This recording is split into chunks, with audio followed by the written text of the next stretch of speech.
Mahalaleel. Mahalaleel.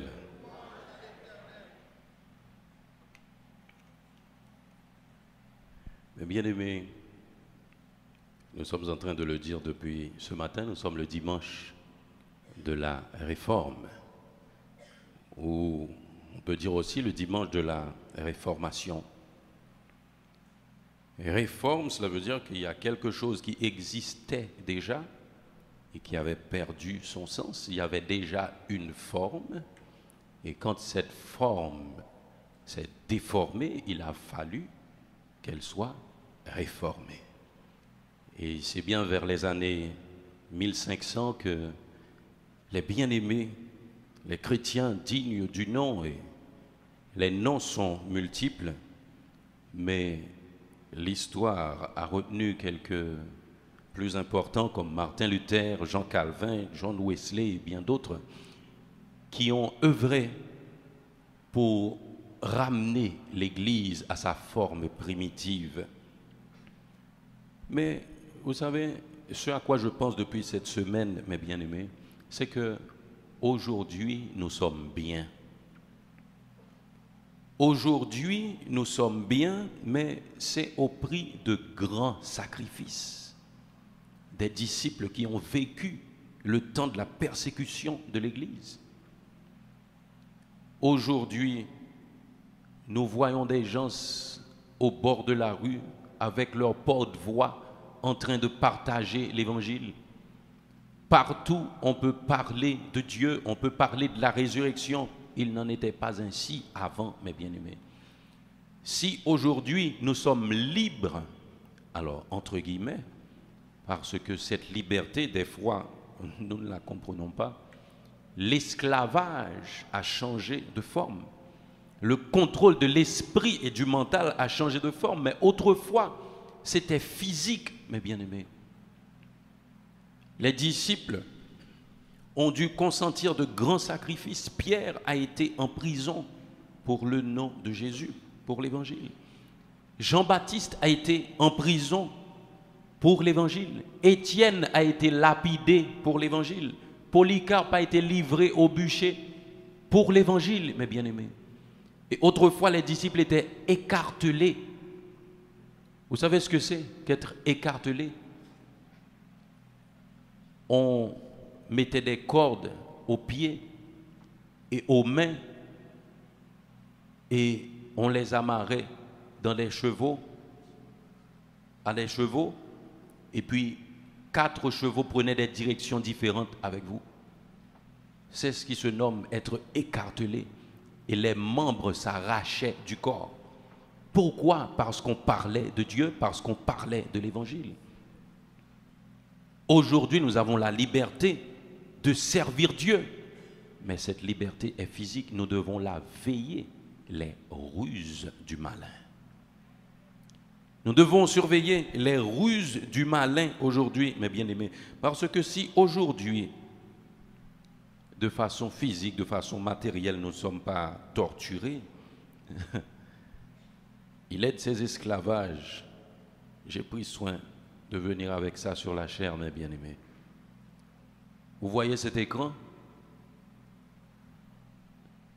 Alors de loin, vous ne voyez pas, mais vous avez votre téléphone, vous pouvez regarder.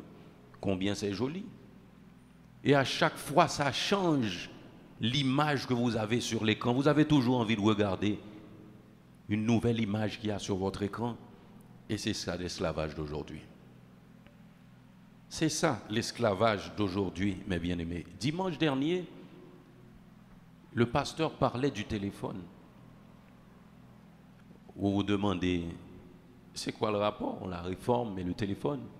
Mais si la réforme nous a permis de connaître la vérité pour que nous soyons affranchis, si nous sommes encore esclaves, nous avons encore une nouvelle réforme à faire, mes bien-aimés. Nous sommes esclaves des réseaux sociaux. Pas plus tard que hier, j'ai regardé un mini-documentaire. Les gens qui ont initié les réseaux sociaux, qui ont inventé, qui inventent encore des choses à n'en plus finir pour nous capter l'esprit, ils étaient en train de parler ouvertement aux médias. Et l'un d'entre eux a dit, et je m'en rappelle, lui, il interdit ses enfants d'utiliser les réseaux sociaux. C'est sûr que vous avez entendu ça. Combien de gens ont regardé ce documentaire? Ah, si peu de gens. Si je suis un groupe, je si je suis un groupe pour l'église, là, je vais pour tout le monde. Il dit qu'il interdit ses enfants d'utiliser WhatsApp, d'utiliser les réseaux sociaux. Il y a un type qui était un des directeurs de Facebook. Il a dit clairement que les couleurs ont été agencées sur l'écran pour capter l'attention. Ce sont des psychologues qui travaillent sur ces choses, mes bien-aimés, pour voler notre temps, pour nous empêcher d'avoir le contact avec notre entourage. Et vous voyez 5 ou 6 personnes au bord d'une table, chaque personne avec son téléphone comme ça. Il n'y a pas de conversation, il n'y a pas de dialogue. Je me rappelle comme si c'était hier quand il y avait téléphone téléco. Je vous dis que je pense que c'était mieux. Hein?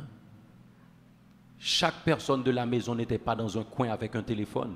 Mais quand ça sonnait, tout le monde se réunissait pour savoir pour qui l'appelle. Hein? Il y avait le contact. Il y avait la proximité entre les membres de la famille. Aujourd'hui, on est divisé sans même le savoir. On a une foule d'amis personnels qu'on ne connaît pas personnellement. Des amis sur WhatsApp, des amis sur Facebook, des connaissances à n'en plus finir. Pourtant, on ne connaît personne. Je suis sur Facebook aussi, oui. Même si vous ne me voyez pas, ou du moins que vous ne me voyez pas souvent. Mais je sais que ça ne doit pas voler mon temps. Et je me demande si je ne vais pas laisser. J'ai vu quelqu'un poster 3 photos, des photos de joie un jour. C'était comme l'exaltation. J'ai écrit à cette personne personnellement pour lui dire, mais comment ça va? Je vois que tu as le cœur content aujourd'hui. Elle m'a dit, non, non, ça c'est pour le public. Hein? Alors j'ai une foule de gens qui me suivent, hein? Je dois les garder en haleine. Et puis le cœur, ça ne va pas. Hein? Il n'y a pas la joie vraiment. Je ne sais pas si vous avez jamais vu quelqu'un comme ça. Et puis un petit moment.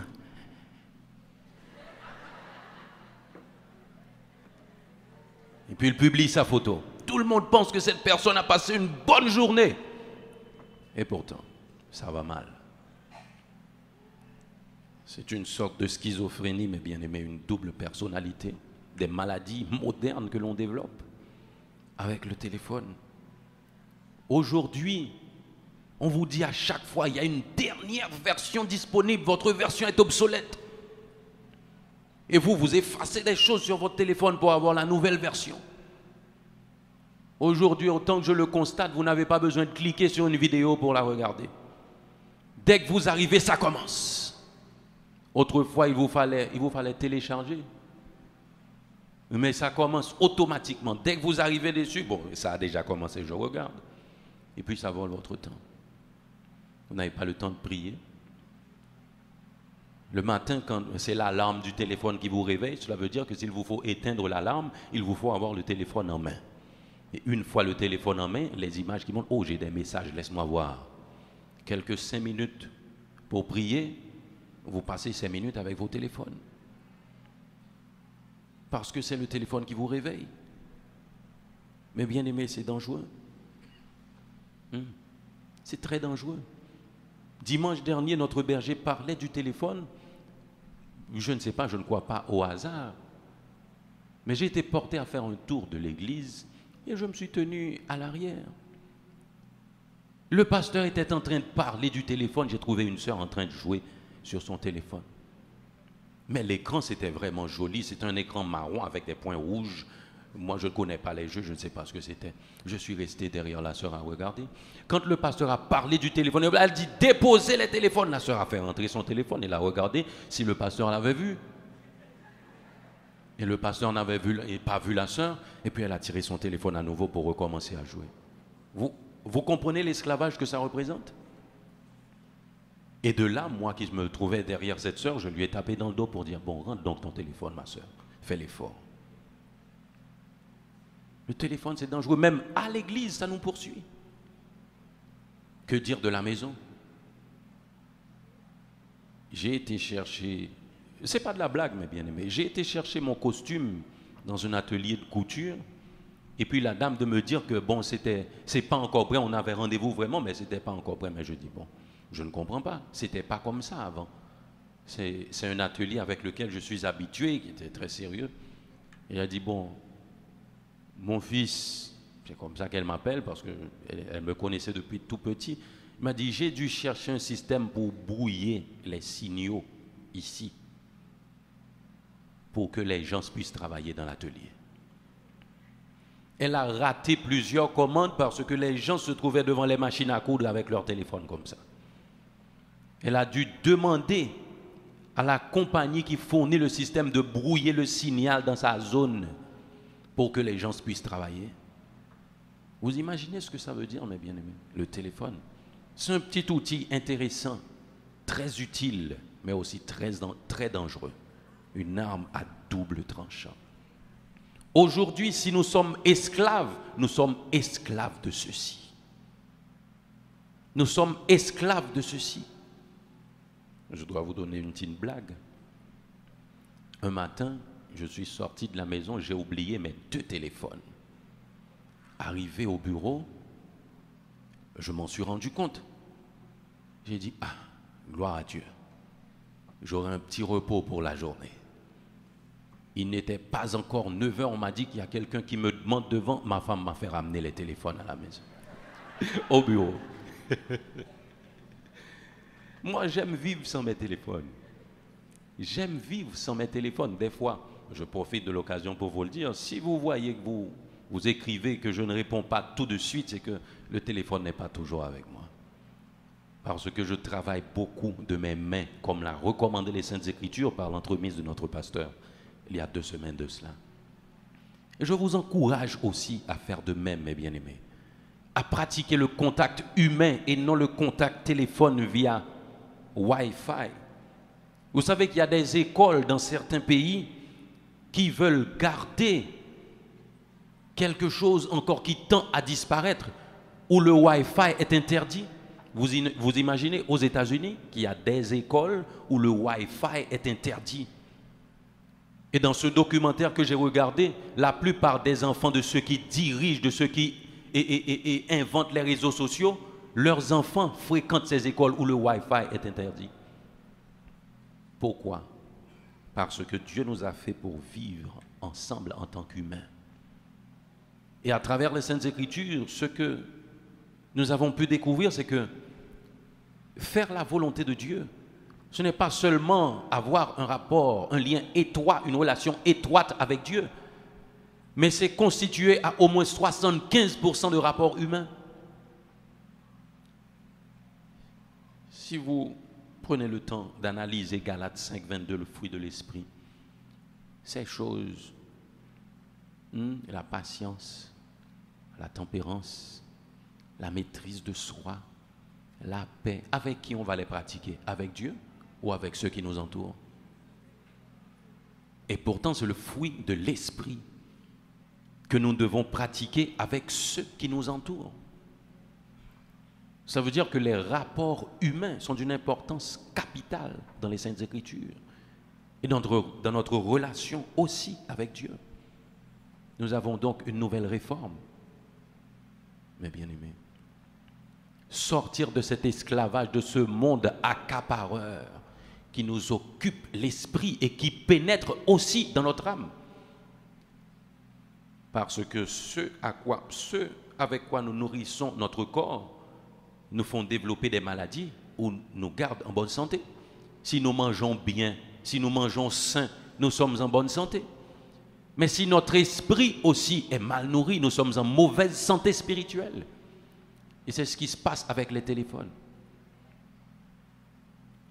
Aujourd'hui, les gens ne vous demandent nulle permission pour vous mettre dans un groupe. Vous prenez votre téléphone, vous voyez un groupe monter, vous êtes dans un groupe de 200, de 300 personnes. Vous déposez le téléphone pour 5 minutes, vous reprenez le téléphone, il y a 300 messages. Et si vous ne faites pas clear chat, c'est comme ça qu'on dit, clear chat, ou bien effacer le contenu, ça vous prend 1 heure pour comprendre le fil de la conversation. Le temps, c'est une denrée rare, mes bien-aimés. Et la Bible nous dit, rachetez le temps, car les jours sont mauvais. Rachetez le temps, car les jours sont mauvais. Et la dernière chose que je veux vous dire, c'est que même si vous avez votre Bible, je sais, oui, j'ai ma Bible sur ça aussi. J'ai une concordance sur ça pour me permettre de chercher rapidement les versets. Mais je vous dis, vous devez avoir ça aussi. Pas parce que je suis dépassé ou que je suis antédiluvien, mais vous devez avoir votre Bible en papier. Parce que, vous savez, mes bien-aimés, vous n'êtes pas propriétaire, vous êtes propriétaire de la boîte, mais pas du téléphone. Vous n'êtes propriétaire de rien qui se trouve à l'intérieur de ce truc. Seulement la boîte qui est pour vous que vous achetez. Imaginez-vous qu'un jour, ceux qui modifient les versions et toute autre chose décident de modifier la Bible aussi. Vous n'aurez plus la vérité. Mais là, personne ne peut venir modifier ça. Mais dans le téléphone, tout peut être modifié. Je vous encourage, mes bien-aimés, à faire ce changement dans votre vie. Cette nouvelle réforme. Aujourd'hui, vous n'êtes pas torturé, vous n'êtes pas martyrisé. Aujourd'hui, vous n'êtes pas fouetté. Mais pour la plupart, nous sommes esclaves du malin à travers les réseaux sociaux. Allons travailler là-dessus, mes bien-aimés, et Dieu y prendra plaisir. Nous aurons plus de temps pour lui. Nous aurons plus de temps pour lui parler. Quand nous avons un ami, nous parlons tous les jours à notre ami. Allons parler à Dieu tous les jours, mes bien-aimés. Allons parler à Dieu tous les jours dans la prière. Prier, nous l'avons étudié, c'est parler à Dieu notre Père qui nous écoute et qui nous aime. Ce ne sont pas nécessairement les phrases clichés, les mots qui existent déjà. Quand nous avons notre ami, nous allons étudier des poèmes pour venir lui dire. Non. Tout comme si Jésus est notre ami, nous devons lui parler sincèrement, sans avoir à étudier des choses qui existent déjà pour lui dire. Il connaît déjà toutes les paroles, mais il veut entendre notre cœur lui parler.